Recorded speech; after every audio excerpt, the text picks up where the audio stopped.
Shop the FFT store and rock our merchandise. Have a very good game. Give them woto woto. It dey inside when you score goals. And of course, you can flag our badge for the center of your chest.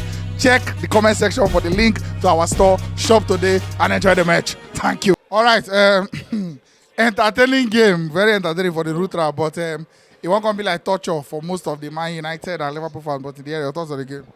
Man, it was an end-to-end match. Yeah. Like, I call it basketball, football. You understand? But let me start from analyzing from the Liverpool side.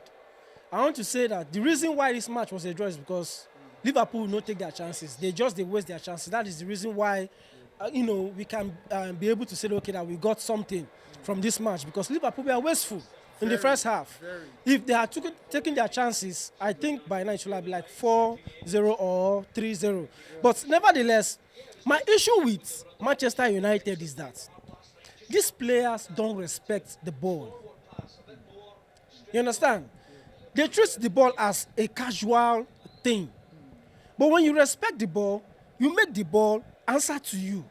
Most times when you see them kicking the ball, like for example, when you look at the Liverpool team, if their midfield should lose a ball and their defender is trying to kick the ball out, their intention are kicking that ball. They're not just trying to kick. Exactly. They're trying to make something out of that pass. But in the case of Manchester United, it's just, and it's so sad that whatever that is happening in this club now is as a result of Man U sticking to the orthodox way of doing things. And there's a reason why I'm using the orthodox way of doing things. Teams like Arsenal, teams like City, teams like Liverpool realize this from the beginning. We have predictive analysis. How do we move into the future? When these guys were moving into the future, United was still stuck behind. And if you now look at it, it's not affecting the players. These players are not ready to play modern football. They are not ready to play modern football. Modern football requires discipline. When I mean discipline, it has to be discipline with diet, discipline with fitness, discipline with the health team, the kind of routines that this player take on. Hard work. Look at the Liverpool players. They were just all over, everywhere. Swarming Manchester United players once we were with the ball.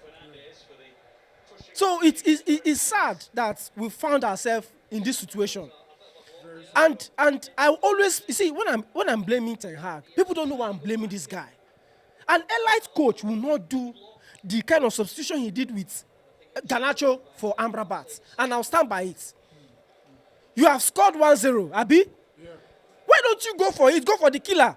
Because do you feel was it maybe the PTSD of losing two results back to back? It just wants secure. No, it's not about because normally you know that this team, they don't even have what it takes to secure a match. So you already know their weakness. And the strength that we have is our attacking. Why don't you stick with it? The attack is our strength.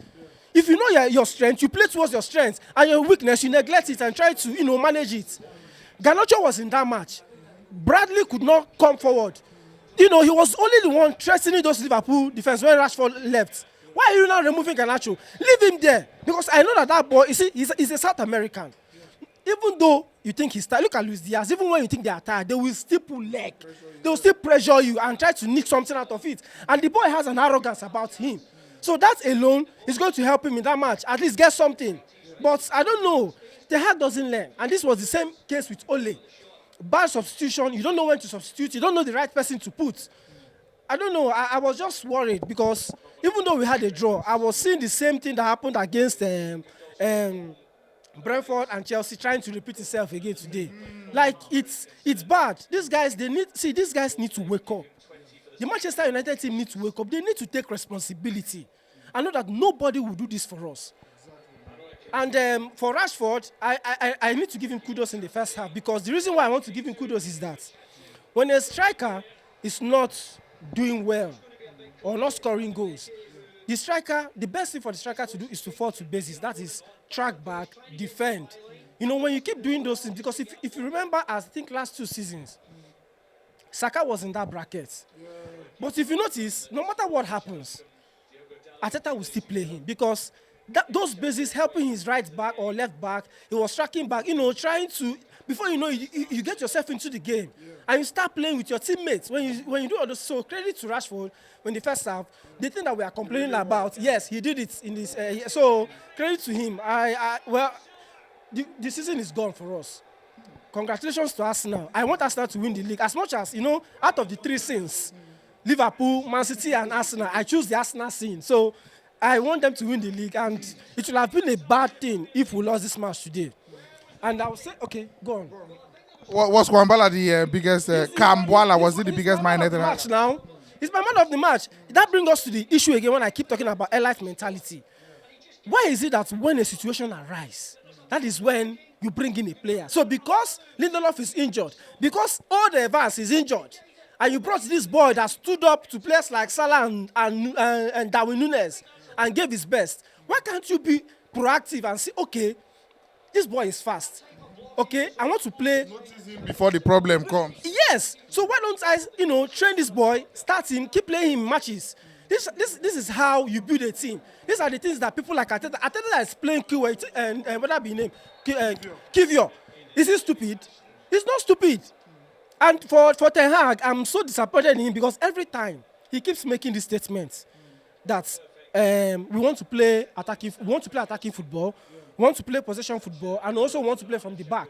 Now, you see, when you are doing a project, there's something we call terminal objective and enabling objective.